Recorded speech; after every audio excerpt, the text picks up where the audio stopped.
beberapa faedah yang dapat kita ambil. Ayat yang 7, ayat ke-7 tadi, wa man azlamu mimman iftara 'ala Allahil kadhiba. Siapakah orang yang paling zalim lain daripada orang yang buat pendustaan terhadap Allah Azza wa Jalla? Siapa? Jadi ayat ini macam bercanggah dengan ayat lain. Tuan-tuan tanda sikit. Kita main tadabbur ni kena bersungguh. Ada ayat yang Allah kata dalam surah Al-Baqarah ayat 114, wa man azlamu mimman mana'a masajidallah. Siapakah orang yang paling zalim, lebih zalim daripada orang yang menyekat masjid rumah Allah Taala? Orang nak pergi masjid tak boleh. Siapa lebih berat? Dalam suratul Kahfi, surah Al-Kahfi ayat 57, wa man azlamu mimman zukkira bi ayati rabbih fa'arada anha. Siapa yang lebih zalim daripada orang yang kita ajak pada Allah, dia lari, dia menentang. Jadi ayat ni ada 3. Hak ni yang pertama yang ayat kita baca hari ni, kazib, buat dusta. Ayat Al-Baqarah, sekat orang nak pergi masjid. Ayat Al-Kahfi, lari tak dengar dakwah. Macam mana kita nak campur di antara 3 nas ni? Kalau tengok 3 nas ni, macam masing-masing tu ada pecanggah lah. Hak ni sekali ni. Wa man azlam. Tapi sebenarnya dia tidak bercanggah. Nah, jawapan, tulis jawapan dia. 3 perkara ini satu je. Sebenarnya satu je. Semuanya apa dia? Nak menyekat. Semuanya zalim. Cuma kezaliman itu, zalim itu banyak peringkat, tapi 3 level ni sama, berbeza kategori. 3 level ini bersama, berbeza kategori. Sebab setiap apa ni ayat itu ada tempat dia. Contohnya, setiap kumpulan kejahatan dia mengikut kategori dia. Kategori yang pertama, kategori akidah. Kategori akidah. Apa dia? Reka-reka tuduhan terhadap Allah dengan Nabi sallallahu alaihi wasallam. Kategori yang kedua, amali. Orang nak masuk Islam, dia sekat. Jangan pergi, jangan ikut Muhammad, jangan ikut Islam, jangan ikut sunnah. Ini amali. Kategori yang ketiga, ayat Al-Kahfi 57, iaitulah orang yang bila kita ajak kepada Islam, ajak kepada hadis Quran, ajak kepada sunnah, dia lari. Maka orang ni orang yang mu'ridun, orang yang tak dengar kata.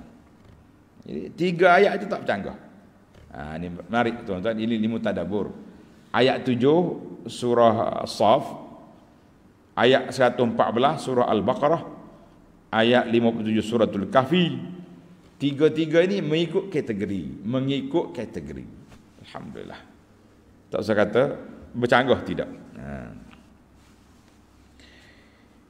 Kita pergi kepada faedah yang kedua. Sebelum faedah kedua, ayat ini juga menunjukkan bahawa kezaliman itu, kezaliman yang paling berat, iaitulah zalim dalam perkara akidah tauhid. Itu berat. Hak zalim dengan orang kafir, dengan sama-sama manusia, berat.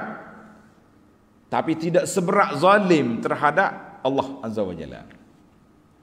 Inna Allah la yaghfiru an yushraka bihi wa yaghfiru ma duna zalika liman yasha. Allah Taala tidak akan beri keampunan kepada orang syirik, tapi dosa lain diampunkan. Mana orang ni mungkin dia dosa besar, na'udzubillah lah, dia buat benda dosa besar, boleh ampun, ataupun masuk neraka dulu, dibakar sampai bersih, keluar. Tapi syirik tak akan keluar selama-lamanya daripada neraka. Itu dia panggil dosa besar. Maka pembohongan terhadap Allah Ta'ala itu dengan berbagai dimensi lah. Sama ada melalui perbuatan, tengok, ataupun tindakan, ataupun hujah. Baik pelajar, kita berpindah kepada yang kedua, wallahu la yahdil qaumaz zalimin. Allah Ta'ala tidak beri petunjuk kepada orang yang zalim. Yang ayat ni kata ulama tadabbur, at-tahziru minaz zulmi, amaran daripada melakukan kezaliman. Orang ni makin zalim, makin jauh dia daripada hidayah Allah Azza wa Jalla. Makin jauh daripada hidayah Allah. Janganlah buat zalim, zalim sesama manusia, zalim terhadap diri sendiri dengan buat dosa, maksiat. Itu semua termasuk dalam kezaliman. Masuk dalam az-zulmu, dalam zalim. Jadi bahaya sekali ni.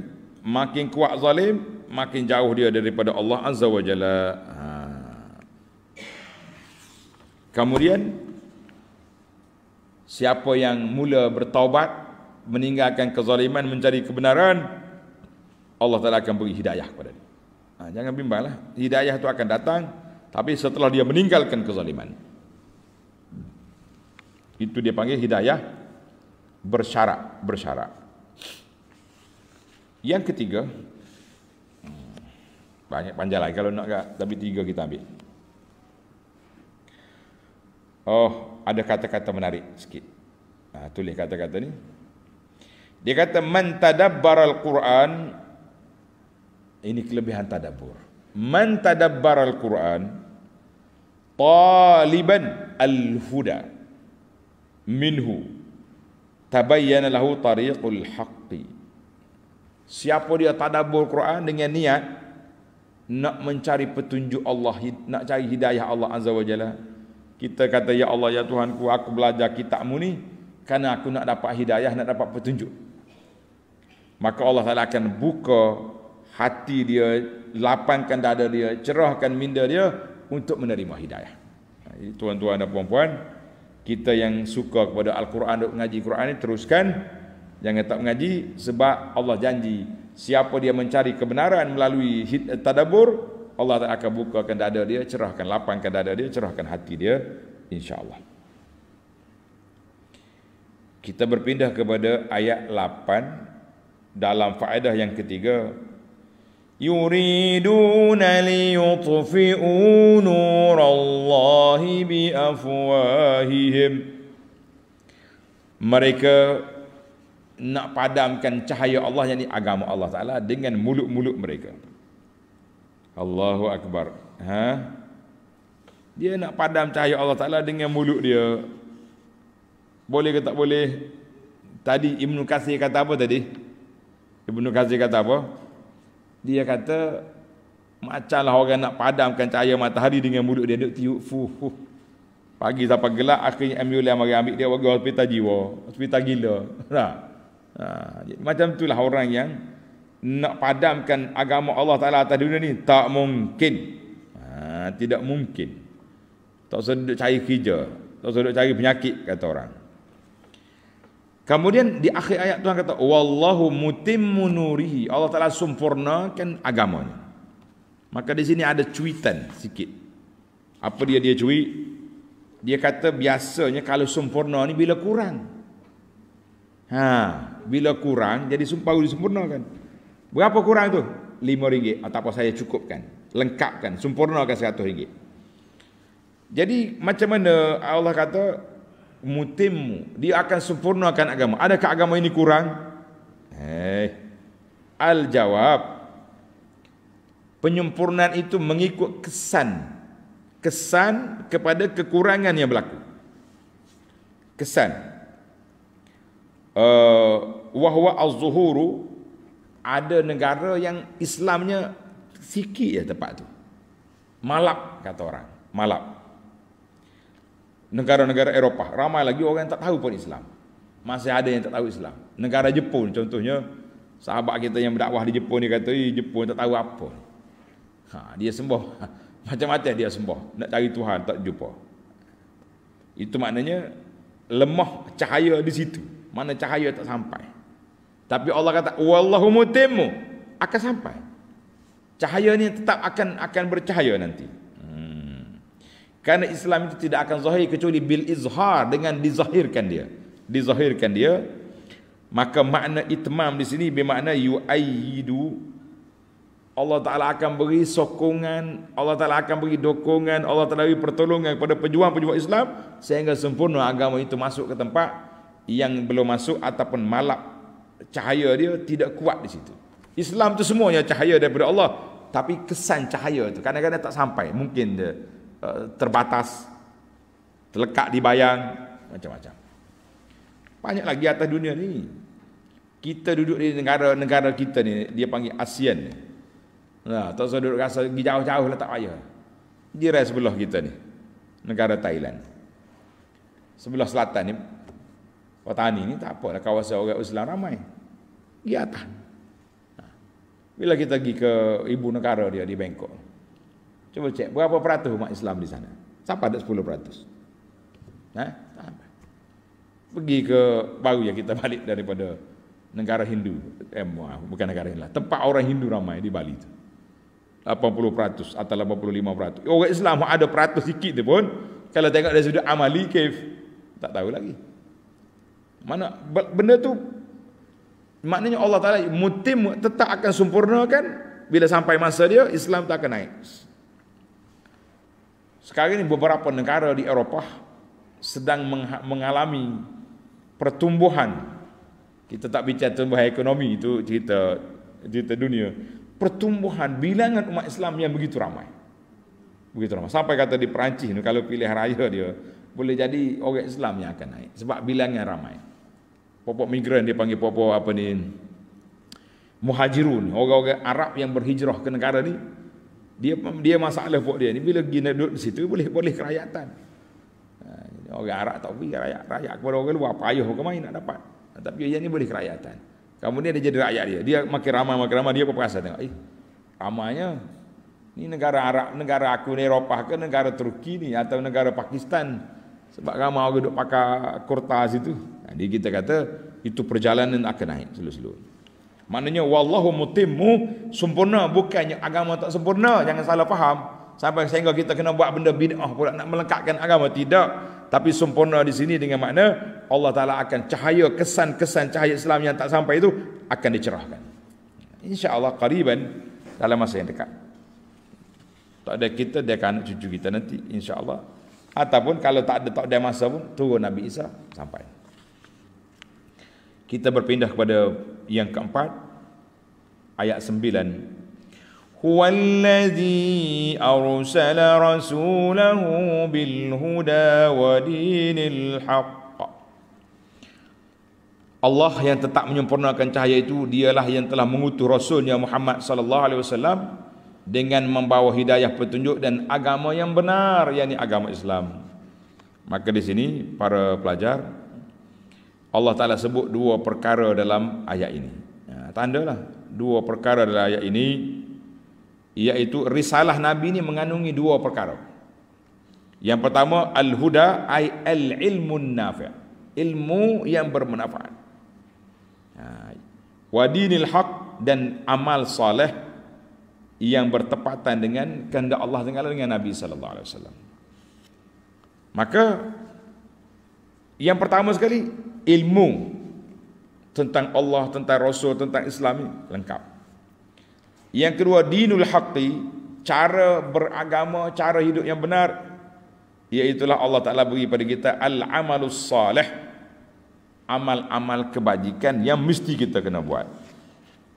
Maka ulama mengatakan la huda, tidak ada petunjuk yang betul kecuali apabila kamu ikut apa yang dibaca oleh Nabi sallallahu alaihi wasallam.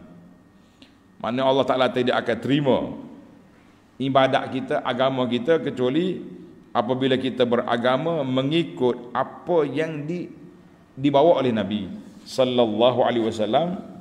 Dalam bahasa Arab dipanggil mutaba'atun Nabi. Maknanya kita nak terima amalan kita ni mesti dua. Nak terima, nak betul perjalanan agama kita mesti ada dua. Yang pertama, ikut ikhlas, ikut Allah Azza wa Jalla, buat kita buat kerana Allah. Yang kedua, ikut sunnah Nabi sallallahu alaihi wasallam. Barulah orang tu nama dia ikut agama yang benar. Reka-reka tak ada. Baiklah, kita yang terakhir, perkara yang kelima masih lagi dalam ayat ini, huwallazi arsala rasulahu bil huda wa dinil haq. Maka Allah SWT telah jamakkan dalam ayat ini dua perjalanan, dua asal agama, iaitu al-huda wa dinil haq. Maknanya agama ini kita tak boleh kata telah sempurna perjuangan agama ini kecuali apabila manusia semua ikut petunjuk Allah Azza wa Jalla dan mengikut sunnah yang dibawa oleh Nabi sallallahu alaihi wasallam. Bil huda wa dinil haq ilan nas. Mana dengan petunjuk kita akan tahu yang benar. Dengan dinul haqi kita akan buat amalan yang betul. Jadi dua kena ada. Tak boleh main separuh-separuh, tidak boleh. Karena itulah